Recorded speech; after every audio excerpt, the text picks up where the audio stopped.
Friends, welcome to our YouTube channel. मैं विवेक मिश्रा पुनः आप सभी का हार्दिक स्वागत करता हूं। तो फ्रेंड्स, आज का वीडियो आप सबके लिए बहुत ही ज़्यादा इंपॉर्टेंट होने वाला है, क्योंकि जैसे कि आप लोग फ्रेंड्स थंबनेल में देखें, पूरी अंग्रेजी बस एक ही वीडियो में। जी हाँ, बिल्कुल ऐसा ही होने वाला है, क्योंकि इस वीडियो में हम आपको पूरा पार्ट्स ऑफ स्पीच कवर करने वाले हैं। Noun, pronoun, verb, adverb, adjective, proposition, conjunction and interjection, सब कुछ डिटेल में डेफिनेशन एग्जाम्पल के साथ सब कुछ क्लियर कराएंगे। आपका यह वीडियो आप सबके लिए बहुत ही ज़्यादा इंपॉर्टेंट है। तो फ्रेंड, वीडियो को लास्ट तक देखिएगा, स्किप ना करेगा और फटाफट एक बार वीडियो को लाइक कर दिया और अधिक से अधिक लोगों तक शेयर कर दीजिए, ताकि यह इंपॉर्टेंट नॉलेज उनके तक भी पास पहुंच जाए।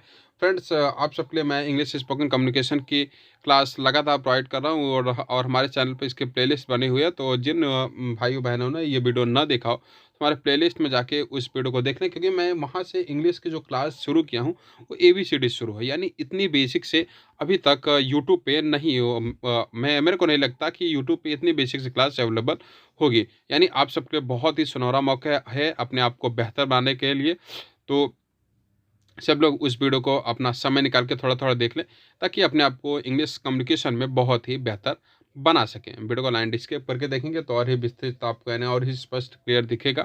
तो सभी लोग एक बार फटाफट कॉपी पेन के साथ तैयार हो जाइए, और ताकि जो भी इंपॉर्टेंट चीज़ मैं बता रहा हूँ उसको राइट डाउन आप कर लेंगे, तो फ्यूचर यूज़ के लिए आपका बेस्ट बन जाए। क्योंकि जो मैं बता रहा हूँ ये आप सबके लिए बहुत ही ज़्यादा इंपॉर्टेंट है। तो बिना डिले के आइए वीडियो को स्टार्ट करते हैं। The parts of speech indicate how the word function in the meaning as well as grammatical within the sentence।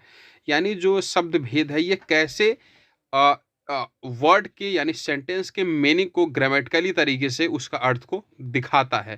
जैसे दिस इज अ कैट, यह एक बिल्ली है। आई एम ए टीचर, मैं एक अध्यापक हूँ। ही इज एन इंजीनियर,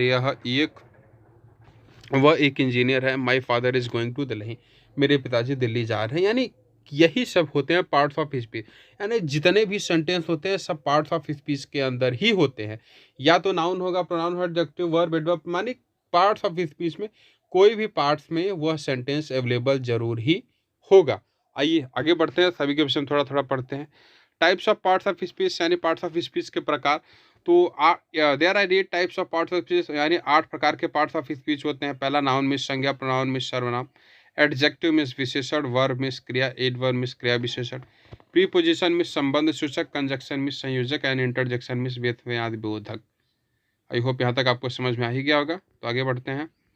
सबसे पहले हम नाउन जान लेते हैं। The name of any person, things, race, feeling और place is called a noun. यानी किसी भी व्यक्ति, वस्तु, जाति, भाव या स्थान के नाम को संज्ञा कहते हैं। यानी all naming words is known as noun, सभी नेमिंग वर्ड्स संज्ञा होती हैं। एग्जाम्पल यहाँ हिंदी इंग्लिश दोनों मैंने मेंशन किया ताकि आपको क्लियर हो जाए। Ram is a good player, यानी यहाँ पे जो राम है, राम एक व्यक्ति का नाम है, और मतलब राम एक अच्छा खिलाड़ी है। तो यहाँ पे राम आपका हो जाएगा noun. He is goes to Delhi, यानी वह दिल्ली जाता है। तो यहाँ पे स्थान का नाम हो गया दिल्ली, तो इस वजह से यहाँ पे दिल्ली आपका नाउन हो जाएगा। दिस बुक इज माइन, यह किताब मेरी है। दिस बुक यानी जो बुक है, बुक की बात हो रही है, वस्तु की बात हो रही है, तो ये आपका वस्तु हो जाएगा noun. Dog is faithful animal, कुत्ता वफादार है। यानी यहाँ पे एक जानवर का नाम का बोध हो रहा है, तो ये आपका हो जाएगा noun. She is very sad, वह बहुत दुखी है। यानी यहाँ पे फीलिंग की बात हो रही है, तो ये इस प्रकार से, ये सब इस प्रकार से सेंटेंसेस जहाँ पे आए तो हमारा नाउन हो जाएगा। आई होप यहाँ तक आपको समझ में आ ही गया होगा। आगे बढ़ते हैं आगे। प्रोनाउन का मतलब होता है सर्वनाम। Pronoun are word that are spoken in place of noun, यानी सर्वनाम ये शब्द होते हैं जो संज्ञा के बदले में बोले, यानी संज्ञा के स्थान पर बोले जाते हैं, वे हमारे सर्वनाम को होते हैं। सी इज स्लीपिंग, जैसे सी इज, यहाँ पे अगर कोई नाम होता तो उसके स्थान पे सी इज लगा तो वह सो रही, यानी सी आपका हो जाएगा प्रोनाउन, वह सो रही है। ही वाज प्लेइंग, वह खेल रहा है, ही आपका हो जाएगा प्रोनाउन। आई एम गोइंग, मैं जा रहा हूँ, तो यहाँ आपका आई हो जाएगा pronoun. It is your pen, यह आपकी कलम है, ईट आपका हो जाएगा pronoun. They lost their books, उन्होंने अपनी किताब खो दी, यानी दे आपका हो जाएगा प्रोनाउन। तो बहुत ही स्पष्ट तरीके से मैं आपको समझा रहा हूँ। फटाफट वीडियो को लाइक कर दीजिए और अधिक से अधिक लोगों तक शेयर कर, ताकि उनको भी यह शॉर्ट समय में अच्छा नॉलेज मिल सके। तो आई होप प्रोनाउन आपको समझ में आ ही गया होगा। आगे बढ़ते हैं। Adjective adjective are words that are describe qualifies और state of being of a noun, यानी विशेषण वे शब्द हैं जो संज्ञा के गुणों या अवस्थाओं का वर्णन करते हैं, यानी संज्ञा स्थानों की विशेषता बताने वाले को हम विशेषण कहते हैं। बहुत ही सिंपल डिफिनेशन है। सी इज एन हॉनेस्ट गर्ल, यहाँ पे अगर बात करते वह एक लड़की है, लेकिन यहाँ पे उसकी विशेषता बता रहा है, वह लड़की तो है लेकिन ईमानदार है, तो यहाँ पे हॉनेस्ट, जो ऑनेस्ट होता है आपका एडजेक्टिव हो जाएगा, यानी वह एक ईमानदार लड़की है। आई एम हेल्पलेस, मैं मजबूर हूँ, मानी मैं हूँ क्या हूँ, मजबूर, यहाँ पे ये इसकी विशेषता बताई जा रही है। Helpless, he is blind man, वह आदमी है लेकिन अंधा है, तो ब्लाइंड आपका adjective. They are very lazy, वे बहुत बहुत क्या है, आलसी, तो ये इसकी एडजेक्टिव यानी विशेषता विशेषण बताई जा रही है। ही इज वेरी नॉटी, वह बहुत है, क्या बहुत है, शरारती, तो नॉटी आपका एडजेक्टिव हो जाएगा। आई होप आपको एडजेक्टिव समझ में आ ही गया होगा। आगे बढ़ते हैं। वर्ब यानी क्रिया। A verb is main part of speech, यानी जो शब्द भेद का बहुत ही मुख्य होता है क्रिया। That is often use to describe indicate, जो कि अक्सर प्रयोग होता है किसके लिए, यानी क्रिया भाषण का एक मुख्य भाग है जिसका उपयोग अक्सर किसी क्रिया का वर्णन या संकेत करने के लिए किया जाता है। जैसे सी इज ड्रिंकिंग वाटर, वह सी इज ड्रिंकिंग वाटर, वह पानी क्या कर रही है, पी रही है, तो ये उसका एक्शन हुआ, उसका कार्य हुआ। ड्रिंकिंग यानी उसका कार्य हुआ। दे वर हॉकी, वो हॉकी क्या खेल रहा है, प्लेइंग, वे हॉकी खेल रहे थे, दे वर खेल रहे थे, तो यहाँ पे आपका प्लेइंग हो जाएगा verb. Ram swims fast, Ram तेज क्या करता है, तेज तैरता है, तो तैरना इसकी क्रिया हो जाएगी। सन राइजेज इन द, सूर्य पूरब से क्या होता है, उगता है, तो राइजेज आपका हो जाएगा वर्ब। माई मदर इज, मेरी माँ फूड क्या कर रही है, खाना बना, यानी कुकिंग हो जाएगा वर्ब। यानी जो आपका वर्ब यानी क्रिया, क्या कार्य वो कर रहा है। तो आई होप आपको यहाँ तक समझ में आ ही गया होगा। बढ़ते हैं एडवर्ब यानी क्रिया विशेषण। And adverb is a word which adds to the meaning of a word, यानी क्रिया विशेषण ऐसा शब्द है जो कि उसके अर्थ को बढ़ाता है, यानी क्रिया विशेषण वर्ड शब्द है जो कि क्रिया के अर्थ को बढ़ाता है। जैसे सी प्लेज फ्लूट, वह बांसुरी बजाते हैं, लेकिन कैसा, ब्यूटीफुली, सुंदर, तो ये मतलब क्रिया क्या बोलते हैं, क्रिया की विशेषण की विशेषता कौन बताता है, क्रिया विशेषण। जैसे वह बांसुरी तो बजा रहा है लेकिन कैसा, बहुत ही सुंदर, अद्भुत, इसमें मेनली लास्ट में एल वाई होते हैं, तो ये आपका एडवर्ब हो जाएगा। यू डू यू यानी यू डू योर वर्क, आप अपना काम कैसे करते, हॉनेस्टली, ईमानदारी पूर्वक। रिया सिंग्स सॉन्ग, रिया गाना गाती है, कैसा, स्वीटली, मधुरता से। ही ड्राइव्स केयरफुली, वह चलाता तो है लेकिन सावधानी से, केयरफुली। शी राइट्स, वह लिखती तो है लेकिन नीटली, साफ सुथरा, यानी नीटली आपका हो जाएगा। जो भी यहाँ पे आपको हाईलाइट में दिख रहा है वो आपका एडवर्ब है, समझ जाइए। आई विल मीट यू, मैं मिलूंगा, लेकिन कब, कल, तो ये आपका हो जाएगा क्रिया विशेषण। आई होप यहाँ तक आपको समझ में आ ही गया होगा।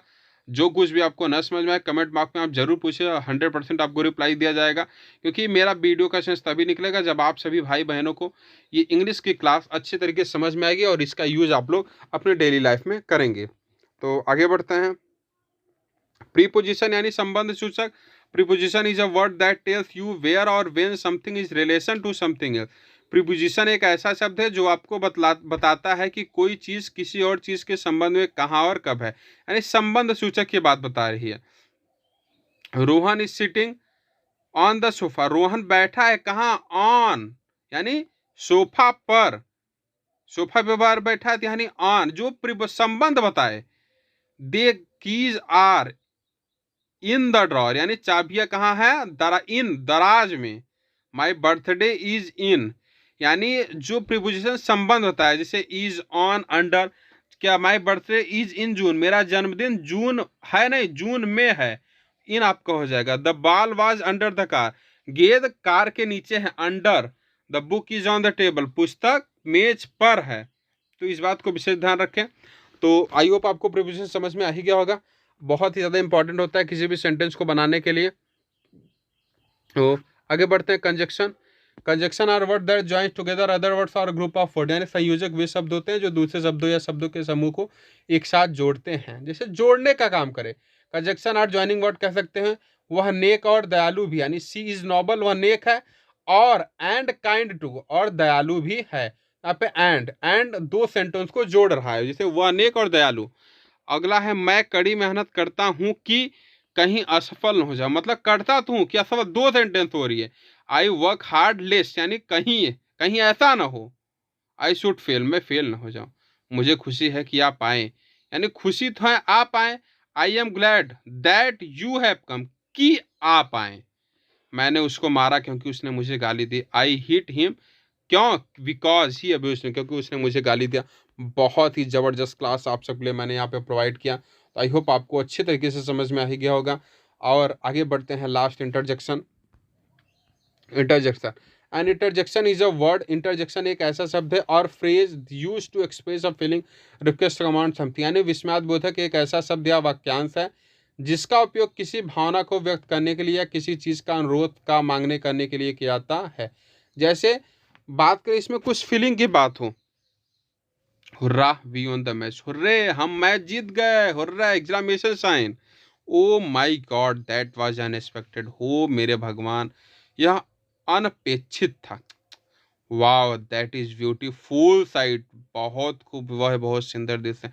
यानी विश्वासघातक ऐसा शब्द है जिसका भावना को व्यक्त कर रहा है, फीलिंग को व्यक्त कर रहा है, तो आपका विस्मयादिबोधक इसको कहते हैं, वो आपका इंटरजेक्शन यानी विस्मयादिबोधक होता है। तो फ्रेंड, जैसा कि मैंने आपको थंबनेल में बताया कि एक ही वीडियो में आपको पूरी पार्ट्स ऑफ स्पीच की बहुत ही बेहतर क्लास प्रोवाइड करेंगे, और मैंने वैसा किया। तो आई होप आपको ये पूरा डेफिनेशन, एग्जाम्पल सब कुछ अच्छे से समझ में आ ही गया होगा। अगर कोई भी प्रॉब्लम रहता है तो आप कमेंट में ज़रूर पूछें। जल्द ही अब हम सब की नाउन, प्रोनाउन, एडजेक्टिव की और ही फुल डिटेल, यानी अब नाउन के विषय में की क्लास प्रोवाइड करेंगे और भी विस्तृत जानकारी आपको देंगे। फ्रेंड, वीडियो कैसा लगा कमेंट जरूर बताएं। फिर मिलते हैं नए वीडियो में नए नॉलेज के साथ, तब तक